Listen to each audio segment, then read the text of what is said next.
There is an element on the periodic table so dangerously reactive that scientists believe if you could somehow gather enough of it and drop it into a glass of water, the explosion would make cesium look like a party trick. It sits at the very bottom of the alkali metal column, the final entry in a family of elements already famous for blowing up on contact with moisture. But here is the problem. Nobody has ever actually seen this element react with water. Nobody has ever held a visible piece of it. Nobody has ever weighed it on a scale, because this element destroys itself before anyone gets the chance. Its name is francium, atomic number 87, and its story involves a 60-year hunt across 4 countries, at least 4 humiliating false discoveries, and a young woman with no university degree who figured out what some of the most accomplished scientists in the world could not. To understand why francium matters, you have to go back to 1871, to a bearded Russian chemist named Dmitry Mendeleev sitting in his office at the University of St. Petersburg. Mendeleev had done something no one else had managed to do. He had organized every known chemical element into a table based on their properties and atomic weights. Other scientists had attempted similar arrangements before him, but Mendeleev's version had one stroke of genius that set it apart. He left gaps, empty boxes, spaces where he believed undiscovered elements should exist, based on patterns he had identified in how the known elements behaved. And he did not just leave blank squares and hope for the best. He predicted exactly what those missing elements would look like, how heavy they would be, what kinds of compounds they would form, and how they would react. He called them by placeholder names using the Sanskrit prefix Eka, meaning one beyond. So the missing element, one spot below aluminum in the table, became Eka-aluminum. The missing element below silicon became Eka-silicon. When Eka-aluminum was eventually discovered in 1875 by a French chemist and named gallium, its properties matched Mendeleev's predictions almost exactly. He had predicted an atomic weight of 68. The actual weight was 69.9. He had predicted a specific gravity of 5.9. The actual value was 5.94. It was an astonishing vindication, and it meant the other gaps in his table were almost certainly real too. One of those gaps sat at the very bottom of the alkali metal column, below lithium, below sodium, below potassium, below rubidium, below cesium. Mendeleev called this missing element Eka-Caesium, element 87, and he estimated its atomic weight would be around 220. He predicted it would be the heaviest and most reactive alkali metal in existence, capable of forming water-soluble compounds similar to those made by cesium. Scientists around the world took note. By the 1870s, the periodic table was already being recognized as one of the most important organizing principles in all of science, and Mendeleev's track record of successful predictions gave researchers genuine confidence that the remaining gaps were real. Finding Eka-Caesium would fill one of the last empty boxes in the table and complete the alkali metal family. It would be one of the great prizes in chemistry. But what nobody realized at the time was just how difficult this particular hunt was going to be. Because element 87 was not hiding in some undiscovered mine or locked inside an exotic mineral waiting to be cracked open, it was barely existing at all. The first person to claim he had found Eka-Caesium was a Soviet chemist named D.K. Dobroserdov, working out of the Polytechnic Institute of Odessa in 1925. Dobroserdov detected weak radioactivity in a sample of potassium, which is another alkali metal, and he concluded that Eka-Caesium must be contaminating it. He published a thesis predicting the properties of the new element and named it Russium, after Russia. But Dobroserdov never followed through with enough rigor to prove it. He shifted his focus to teaching, and no one could replicate his findings. The claim quietly disappeared. The very next year, in 1926, 2 English chemists named Gerald Druce and Frederick Loring took a different approach. Working in a chemistry laboratory in London, they analyzed X-ray photographs of manganese sulfate and spotted spectral lines they believed belonged to element 87. They announced their discovery to the scientific community and proposed the name alkalinium, since it would be the heaviest alkali metal. Other researchers examined the same data and found nothing. The spectral lines turned out to be artifacts from impurities or instrument error, not evidence of a new element. Alkalinium went the way of Russium. Then came the most dramatic false claim of all. In 1930, a physicist named Fred Allison at the Alabama Polytechnic Institute, which later became Auburn University, announced that he had found element 87 using a device he had invented called a magneto-optical machine. Allison was not some fringe figure. He was a respected professor at a real institution, and his announcement carried weight in the scientific world. He claimed his device could detect the faintest presence of any element in a mineral sample by observing how light behaved when passing through it under the influence of a magnetic field. Using this method, he said he had identified element 87 in 2 different minerals called pollucite and lepidolite, and he even reported finding 6 separate isotopes of it. He proposed the name Virginium after his home state of Virginia and suggested the symbol V. This one gained serious traction. For several years, chemistry textbooks in the United States listed Virginium as element 87. It appeared in printed periodic tables hanging on classroom walls. Students learned it as fact. But in 1934, a physicist named H.G. McPherson at the University of California, Berkeley, ran rigorous independent tests on Allison's magneto-optical machine and proved it was fundamentally unreliable. The device was overly sensitive to contamination and produced false positives constantly. The technique simply did not work the way Allison believed it did. Virginium was a phantom, and years of printed textbooks were wrong.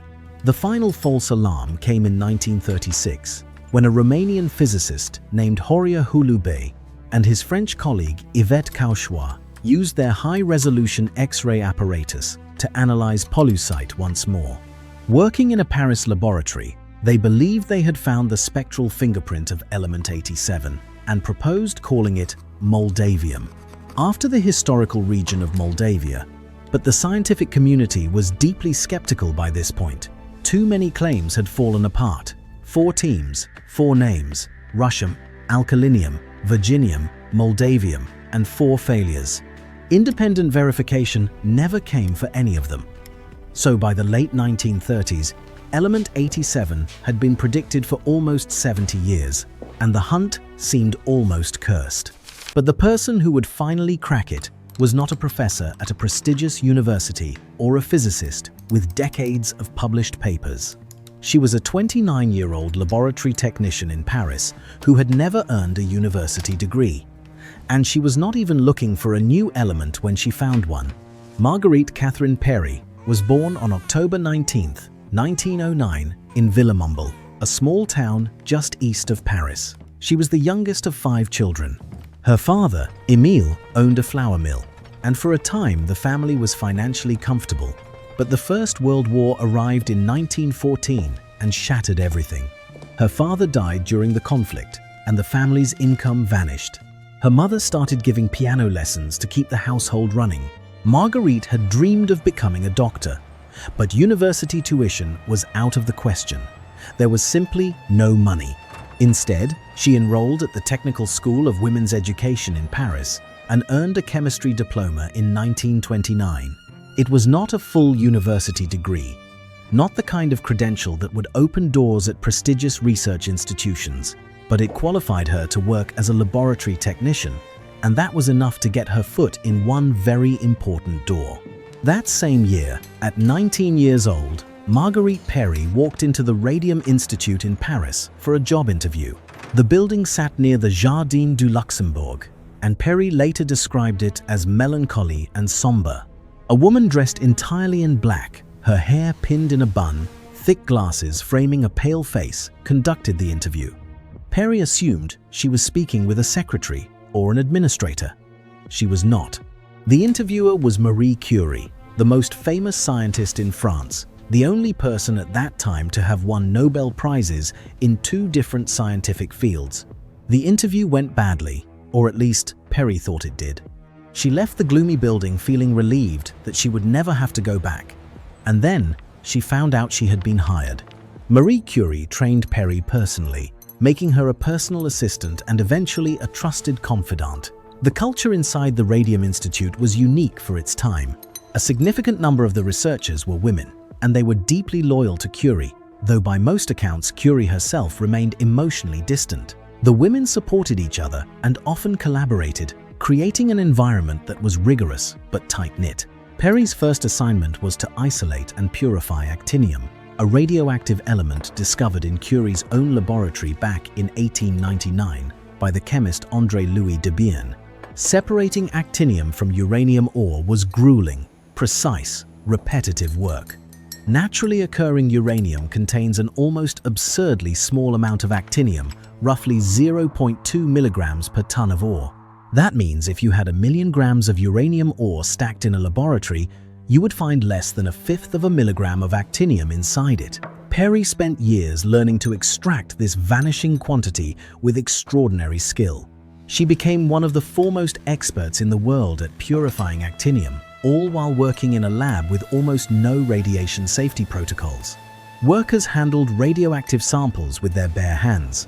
Marie Curie famously carried test tubes of radium in her pockets.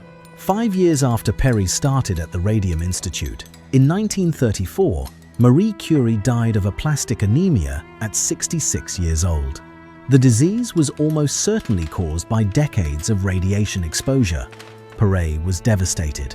She later spoke with deep emotion about the 5 years of close, nearly daily contact she had shared with the great scientist. But the work continued. André-Louis Debierne and Irene Joliot-Curie, Marie Curie's daughter, who would herself win a Nobel Prize in chemistry the following year, pushed the lab's research forward. Perey continued her actinium work and was promoted from technician to radiochemist. Then, in 1935, something caught Perey's attention. She read a paper by American scientists claiming they had detected beta radiation being emitted by actinium. Beta radiation is a specific type of energy released when a neutron inside an atom's nucleus converts into a proton and shoots out a high-speed electron. Perey had been working with actinium for 6 years by this point. She knew its radioactive behavior better than almost anyone alive, and the energy levels reported in the American paper did not match what she expected from actinium. The numbers felt wrong. So Perey went back to her lab bench inside the Radium Institute and produced an ultra-pure sample of actinium, cleaner and more carefully prepared than anything the American researchers had used. She measured the radiation coming off of it with great precision. What she found was unexpected. The sample was emitting radiation that could not have come from actinium itself. Something else was present, something actinium was creating as it decayed. Perey formed a hypothesis. When actinium-227 underwent alpha decay, meaning it ejected a tight cluster of 2 protons and 2 neutrons from its nucleus, the leftover atom was not any previously identified element. It was something entirely new. This was not just a theoretical guess. Perey had the technical skill to test it, and that skill had been sharpened over almost a decade of purifying actinium to extraordinary levels of purity.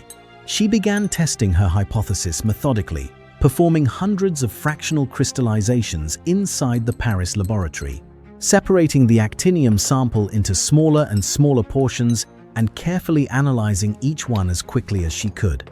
Speed was essential because whatever she was isolating vanished almost as fast as she could measure it. The work required extreme precision under severe time pressure, a combination that would have defeated less experienced radiochemists. But the data held up every single time. The mystery substance behaved chemically like an alkali metal. It sat in the correct column of the periodic table, and when she determined its atomic number, it was 87. She had found Eka-Caesium. On January 9, 1939, her results were formally presented to the French Académie des Sciences, read aloud by the Nobel laureate Jean-Baptiste Perrin. The paper was titled simply, "On an element 87, derived from actinium." Perey was cautious and measured in her language. She did not declare a grand discovery. She let the data do the talking. And unlike every claim that came before hers, the results could be replicated by other scientists. The international community accepted them. Element 87 was real, and Marguerite Perey had found it. She was the only woman in history to publish the discovery of a chemical element as the sole author. She named it francium after France, just as Marie Curie had once named polonium after her native Poland. And with that, Perey accomplished something remarkable. Francium was the last naturally occurring element ever discovered on Earth. Every single element identified after 1939 has been created artificially inside a particle accelerator or a nuclear reactor. Now, why is francium considered so extreme? The answer comes from its position on the periodic table. Francium sits at the very bottom of Group 1, the alkali metals. This column includes lithium at the top, then sodium, potassium, rubidium, and cesium, with francium at the bottom. As you move down this column, the atoms get larger, and their outermost electron orbits farther and farther from the nucleus. That distance is everything.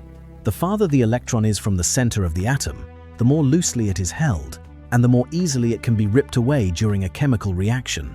This is why the alkali metals get progressively more violent as you move down the column. Lithium placed in water fizzes gently and produces small bubbles of hydrogen gas. Sodium reacts much more aggressively, sometimes catching fire on the water's surface with a bright yellow flame. Potassium ignites instantly on contact and burns with a purple flash.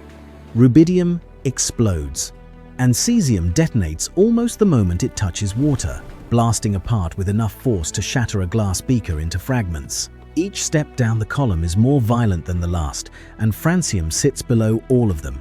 Its ionization energy, which measures how tightly it holds onto that outermost electron, is the lowest of any known element. In theory, francium should be the most chemically reactive metal in existence. But that word, theory, is where things take a strange turn. Nobody has ever been able to test this in practice. If you could somehow collect a visible amount of francium and drop it into water, physicists believe the reaction would be extraordinarily violent. The francium atom would surrender its outermost electron almost instantly, far more readily than cesium does, generating intense heat, producing hydrogen gas, and likely triggering an explosion severe enough to destroy whatever container held the water. Some calculations suggest the energy release would be comparable to a small detonation, but this remains entirely hypothetical. Because francium is so wildly unstable that it destroys itself before any large-scale experiment can be conducted, its most stable isotope, francium-223, has a half-life of only 22 minutes. If you could somehow gather a pile of francium atoms on a table, half of them would be gone in 22 minutes. Half of what remained would vanish 22 minutes after that. Within a few hours, nothing would be left. The atoms do not slowly lose energy. They tear themselves apart, ejecting particles from their nuclei and transforming into entirely different elements like radium and astatine. For comparison, uranium-235, the isotope that fuels nuclear power plants, has a half-life of about 700 million years. Francium gets 22 minutes. This instability explains why francium is also absurdly rare. At any given moment, the total amount of francium in the entire crust of the Earth is estimated at around 30 grams, about 1 ounce. Not 30 grams in a specific region or a particular geological formation. 30 grams scattered across the entire planet. It exists only because uranium and thorium are constantly decaying deep inside the Earth, and francium appears as a fleeting byproduct of that process. It shows up for a few minutes, then it is gone, replaced by fresh atoms that will also vanish just as quickly. No one has ever collected a weighable sample. No one has ever seen a solid piece of it. No one has ever photographed it sitting in a dish. The largest quantity of francium atoms ever assembled in one place was a cluster of around 10,000 atoms, trapped by lasers in a space the size of a pinhead. That is the most anyone has ever gathered at once. 10,000 atoms, so small they are completely invisible to the naked eye. Discovering the last naturally occurring element should have made Marguerite Perey a celebrated figure in science overnight. But the recognition came slowly. Because Perey had no university degree when she made her discovery, she could not be awarded a doctorate for it directly. The paper announcing francium had to be read to the Académie des Sciences by someone else because she did not hold the academic rank required to present it herself. She used her francium research as the foundation for a doctoral thesis and eventually earned her degree from the Sorbonne. She then became a professor at the University of Strasbourg, where she rose to lead the nuclear chemistry department. She was appointed to the International Atomic Weights Commission, and in 1962, she became the first woman ever elected to the French Académie des Sciences, an honor that had been denied to Marie Curie herself despite 2 Nobel Prizes. Perey's former mentor, the most famous female scientist who ever lived, never received that distinction, but the young assistant Curie had personally trained finally broke through. There is, however, a painful final chapter to this story.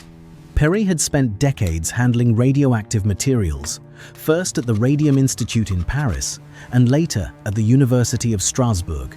The safety standards of the era were almost non-existent.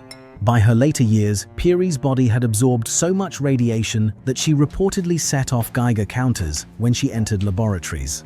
She developed bone cancer, and the disease was almost certainly caused by years of close contact with actinium, radium, and their radioactive decay products, the same kind of exposure that had killed Marie Curie before her. There is a cruel irony here that is hard to ignore. Perey had genuinely hoped that francium could be used as a diagnostic tool for detecting cancer at an early stage, that the element she discovered might one day save lives.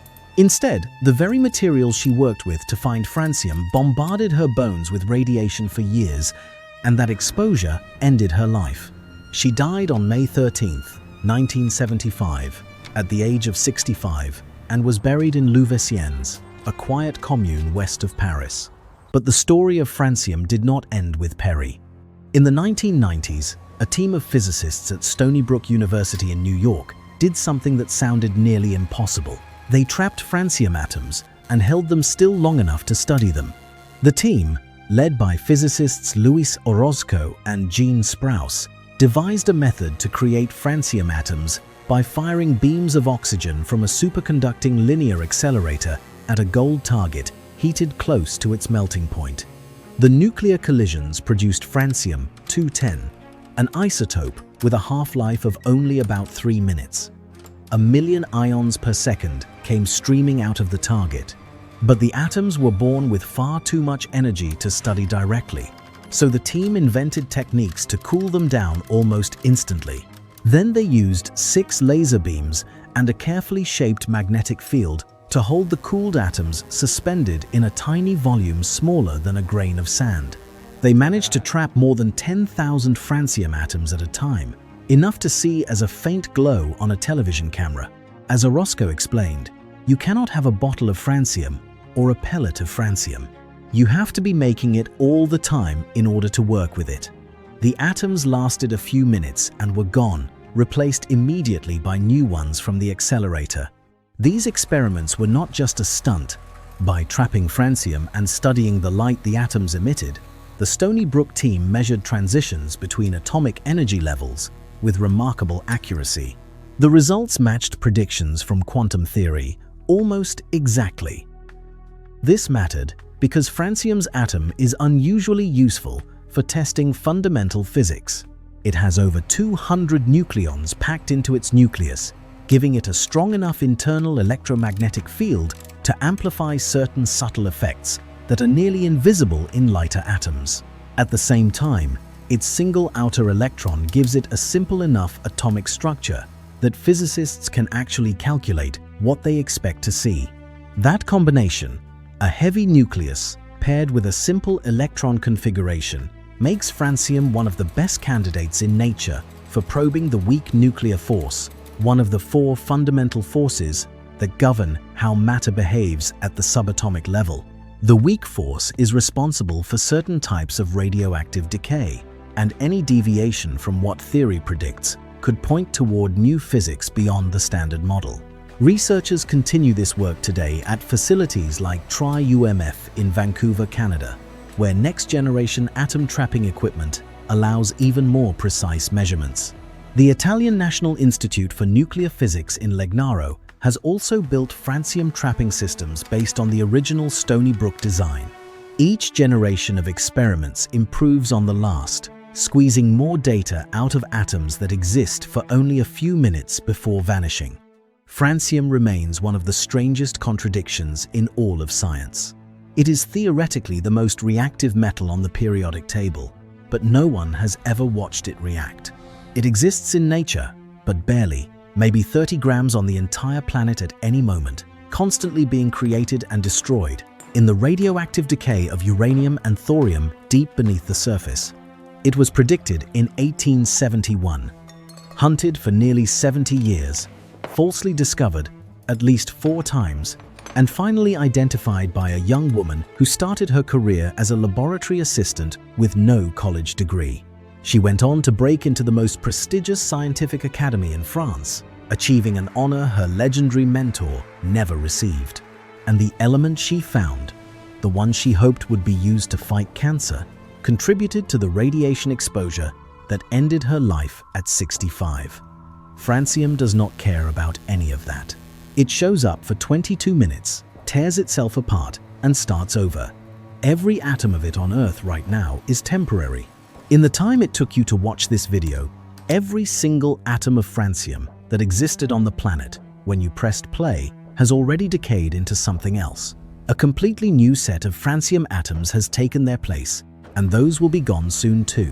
It is the periodic table's ghost, barely there long enough to prove it was ever real. And yet, because one careful, stubborn scientist in a somber Paris laboratory refused to accept numbers that did not add up, we know it is there. We know what it does. We know what it means. And we are still learning from it. If this video taught you something new, hit subscribe and leave a like. Drop a comment telling us which element you want us to cover next.